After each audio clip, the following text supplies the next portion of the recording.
జరిగిందంటే, government job చేసే ఒక వ్యక్తి వాళ్ళు భార్య భర్తలు కలిసి ఏరో ప్రాంతానికి వెళ్ళి జాబ్ చేస్తున్నారు.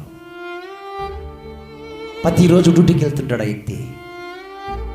ఈ డ్యూటీకి పోయిన సమయంలో ఏమి అక్రమైన సంబంధం పెట్టుకుంది భర్తకు తెలియకుండా. ఏనండి, భర్తకు తెలియకుండా అక్రమైన సంబంధాలు. వారికి ఒక బాబు. ఆ బాబు స్కూల్కి పోతూ ఉంటాడు.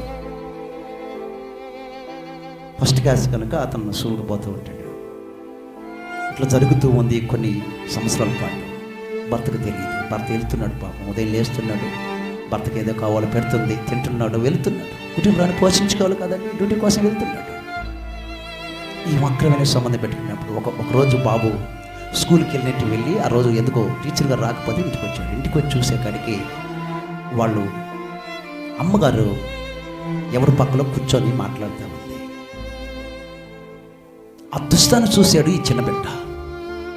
చూసినప్పుడు మనసులో ఒక ఆలోచన పడింది, ఈయన ఎవరు? మా మమ్మీ పక్కలో కూర్చొని మాట్లాడుతూ ఉంది, మా తల్లి పక్కలో కూర్చొని మాట్లాడుతూ ఉంది, ఆయన కూడా పక్కలో కూర్చోన్నాడు. ఇద్దరు మాట్లాడుకున్నావు.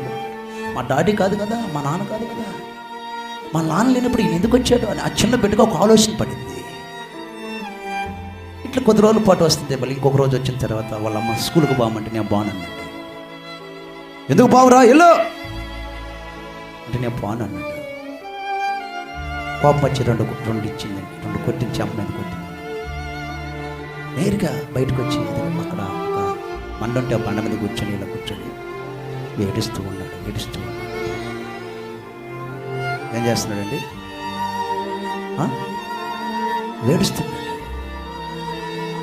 ఏడుస్తూ ఉన్నాడు. ఏడుస్తున్న సమయంలో అంతలోకే ఆయన వచ్చాడు. అక్రమ సంబంధం కలిగిన ఆయన వచ్చాడు. ఎందుకు ఏడుస్తూ? వీడిదొక్క చిన్నైపోయింది, నాకు వీడిదొక్క చిన్నైపోయింది. ఎవరు అంటున్నారు ఈ మాట? ఎవరు అంటున్నారు? వీడిదొక చిన్నైపోయింది. ఉదయం కాలం నుంచి పోరాని ఎన్ని ఇచ్చిన, చాక్లెట్లు ఇచ్చిన, అన్ని ఇచ్చిన, బ్యాగులు పెట్టిన, పుస్తకాలు నోట్స్ అన్ని పెట్టి పోవట్లేదు. వీడిదొక చిన్నైపోయింది. అసలు వీడు ఎందుకు పుట్టాడు నా కడప నా తల్లి? ఎవరు అనాల్సిన మాటలు? ఎవరు అనాల్సిన మాటలు? కనుక్కున్న తల్లి అనాల్సిన మాటలేనా? కాదు. వీడు ఎంతసేపు పోవట్లేదు. ఏం చేద్దాం, టైం అయిపోతుంది, ఇతను వచ్చే టైం అయిపోతుంది, వీడు ఎంతసేపు పోవట్లేదు స్కూల్కి అని చెప్పి ఏం చేశారంటే వాడిని ఇంట్లోకి లాగి పేకోసారు. కన్న కొడుకునండి ఇద్దరు. తల్లి పట్టుకుంది, వచ్చిన వాడు పేకోసాడు. పేసి ఆ తలని ఇట్లాగే కోసివేసి ఇది ఏం చేయాలో తెలియక అంతలోకి టైం అయిపోతుంది, ఎవరన్నా చూస్తారని చెప్పి ఒక గోతం తెచ్చి ఆ గోతంలోకి వేసి మామూలు గోత కుసికట్టి అట్టె మీద పెట్టేశారు. ఎవరో వస్తున్నారని చెప్పి తనగచ్చారు. తలదీసి అతను పక్కన పెట్టి ఏం వచ్చేకాడికి ఆ ఒక్క తన భర్తకి తెలిసిన వ్యక్తి ఒక వ్యక్తి వచ్చాడు. అమ్మ అన్న లేడా అంటే, అన్న డ్యూటీకి వెళ్ళాడు అన్న. సరే అమ్మ ఎందుకు వచ్చిన దాకా ఉండేదా లేట్ అని చెప్పి వచ్చాడు. ఇంట్లోకి వచ్చిన తర్వాత ఏం జరిగిందంటే ఆ అట్ట ఉంది కదా, దాని పక్కన నిలుచుకున్నాడు, మాట్లాడుతున్నాడు. అమ్మ కొంచెం నీళ్ళు ఇవ్వమన్నాడు. నీళ్ళు తీసుకుని వెళ్ళింది. నేను వచ్చినాక చెప్తాను, మీరు ఎందుకు అంటా ఉంది. సరే ఉంటే బాగుండమ్మా అన్నట్టు. ఇప్పుడు వస్తాడో రాడను, టైం అయిపోద్ది, మీరు వెళ్ళండి నేను చెప్తానంటుంది. ఆమె నీళ్ళు ఎత్తుకొచ్చే కాడికి ఆ అట్ట మీద పెట్టిన ఆ బిడ్డ గొంతు నిలివేశారు, గొంతు కోసారు, అక్కడ పెట్టారు కదా. ఆ రక్త బొట్టు ఇతని మీద పడింది. నీళ్ళు లేబోయి చూసుకుంటా, ఏంటి రక్తం పడింది, ఏంటి రక్తం అంటున్నాడు అతను. అంతలోకి మంచి ఏంటన్నయ్య రక్తం పడింది అమ్మాయి. అది ఏదో పిల్లి పడిందా కూడా నేను చూశాను అన్నయ్య. ఏదో పిల్లి పందికొక్కునో ఎలుకునో అక్కడ కురికి పారేస్తుంది, అది మా ఆయన వచ్చి నాకు చూపించాలని చెప్పి దాచిపెడుతుంది. సత్యం చెప్పట్లేదండి, సత్యాన్ని కోల్పోయింది. చేతలారా బిడ్డని చంపేసి ఆ గోధుమతో అక్కడ కుచిగట్టి అక్కడ వేసి, చీకటి అలవాట్లు, చీకటి పద్ధతుల్లో, చీకటి స్వభావం దిగజారిపోయింది. తల్లి చీకటి స్వభావం దిగజారిపోయి ఏం చెబుతుందో తెలుసా? తన బిడ్డని చంపుకొని కూడా ఎలిగే ఏదో తెచ్చి పిల్లి అక్కడ పెట్టని చెప్పి ఒక అబద్ధం చెప్తావు. వెలిగించబడిన నువ్వేనా అమ్మా? వెలిగించబడిన వ్యక్తి నువ్వు ఎన్ని అబద్ధాలు చెబుతున్నావు? నీ బిడ్డలకి ఎన్ని అబద్ధాలు చెప్తున్నావు, నీ భర్తకి ఎన్ని అబద్ధాలు చెప్తున్నావు, అన్నదమ్ములకి ఎన్ని అబద్ధాలు చెప్తున్నావు, దైవ సేవకుడికి ఎన్ని అబద్ధాలు చెప్తున్నావు, సంఘంలో ఉన్న సమాజానికి ఎన్ని అబద్ధాలు చెప్పే ఎత్తుగా ఇక్కడ ఉన్నావు. వెలుగును పొందుకున్నావా? వెళ్ళిపోయాడు అన్న, వెళ్ళిపోయాడు సరేలే అని చెప్పి అలాగ నీళ్ళు పోస్తా ఉన్నాను అని చెప్పి గ్యాస్ నీళ్ళు తెచ్చి పోస్తే వెళ్ళిపోయాడు. టైం అయిపోతా ఉంది. ఇద్దరింట్లో ఉన్నారు. ఏం జరిగిపోదని వచ్చినాడు అని చెప్పి వెళ్ళిపోయాడు. ఇది ఏం చేయాలి ఇంకా అర్థం కాలే, ఎవరు చేత ఇచ్చి పంపించాలి అర్థం కాల. టైం అయిపోయింది, 5:30కంతా భర్త వచ్చేసాడు.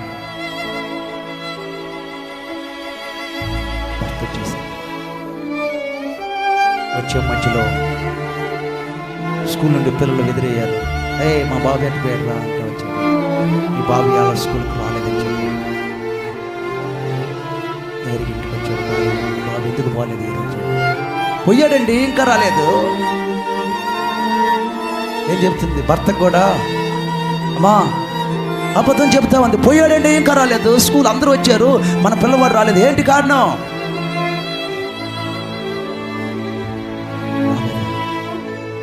మనసులో ఒక ఆలోచన పడేది. అక్కడ రాలేదని చెప్పారు, ఈ పంపించారు చెప్పి ఏంటి అర్థం అంటే, ఏ స్థలంలో ఆటో మీద పెట్టిన అదే స్థలం నిలబడ్డాడు. మళ్ళీ రక్తబొట్ట కారింది. రక్తబొట్ట కారిగానే వారికి దాడబొట్టుకొచ్చింది. రక్తబొట్టు ఏంటి రక్తం చేసింది. మళ్ళీ అదే అంటుంది, ఏదో ఎందుకండి ఇది కర్ర తీసుకురా తీస్తాను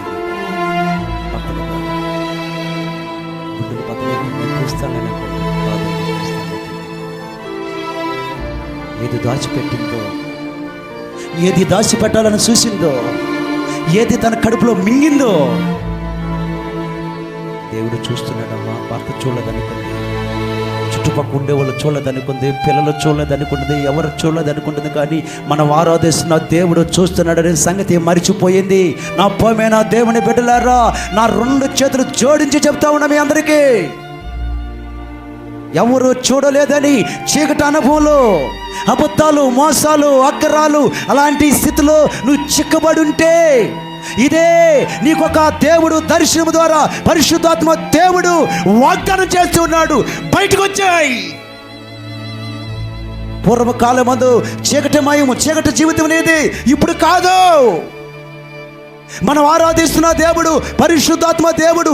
ఆయన పేరే సూచిస్తున్న దేవుడు. చూశాడు భర్త. అటుపోతే మోట లాగాడు. లాక్కని ఆ దారం అలా ఇప్పాడు. చూడగానే గుండెలు పగిలిపోయినా.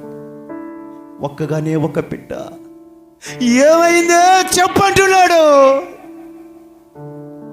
ఏమైంది చెప్పు, ఎందుకు ఇలా జరిగింది, ఏంటి కారణం? మౌనంగా నిలబడుకుని చూస్తుంది కానీ బదులు మాట్లాడలేదండి. అదొక చూపు చూస్తా ఉంది కానీ మాట్లాడలేదండి. చెప్పండి ఏంటి పని?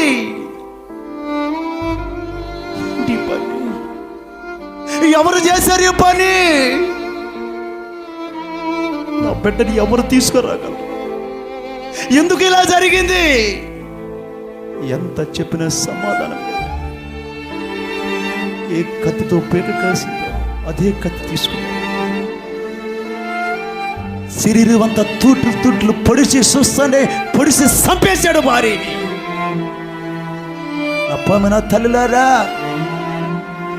నప్పమైన అక్కలారా, చెల్లెళ్ళారా, ఈ లైవ్ లో వాక్యం వింటున్న దైవ జనాంగమా,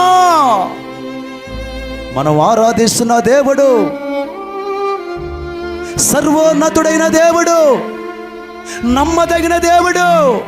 ఆయన మనను చూస్తున్న దేవుడు, మన హృదయ అంతరంగములను పసిగట్టగలిగిన దేవుడు ఒక ఆయన ఉన్నాడు అనే సంగతి మీరు మర్చిపోకూడదు. భర్తకు తెలియకుండా దాచిపెట్టాలనుకుంటున్నాయేమో, భార్యకు తెలియకుండా దాచిపెట్టాలని భర్తవైన నువ్వు దాచిపెడుతున్నాయేమో, బిడ్డలకు తెలియకుండా దాచిపెట్టాలనుకుంటున్నాయేమో, సంఘములో సేవకులకు తెలియకుండా, విశ్వాసికి తెలియకుండా కడుపులో దాచిపెట్టాలనుకున్నాయేమో. ఇసుకరా ఏదోనే ఒక్కసారి జ్ఞాపకం తెచ్చుకో. పొట్ట పగిలిపోయిందయ్యా, కాళ్ళు ఎరగాల, తల పగలాలా, పొట్ట పగిలిపోయింది, పొట్టలో దాచిపెట్టాడు. కట్టుకున్న భార్య పట్టులో దాచిపెట్టింది పట్టుతోట తూట్లు చేశాడండి తన భర్త.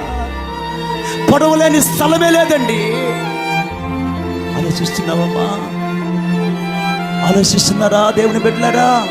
ఆలోచించండి ఈరోజు. ఆలోచించండి. వెలుగును పొందుకున్న నీవు, వెలిగించబడిన నీవు సత్యములో నిలబడాలి. దేవునికి స్తోత్రం. హల్లెలూయా. చూడదు సాతానుడు అట్లా సత్యములో నిన్ను తొలగించాలని నిన్ను బెదిరిస్తాడు. నీకు రోగాలు కలిగి చేస్తాడు, ఇబ్బందులు కలిగి చేస్తాడు, సమస్యలు కలిగి చేస్తాడు.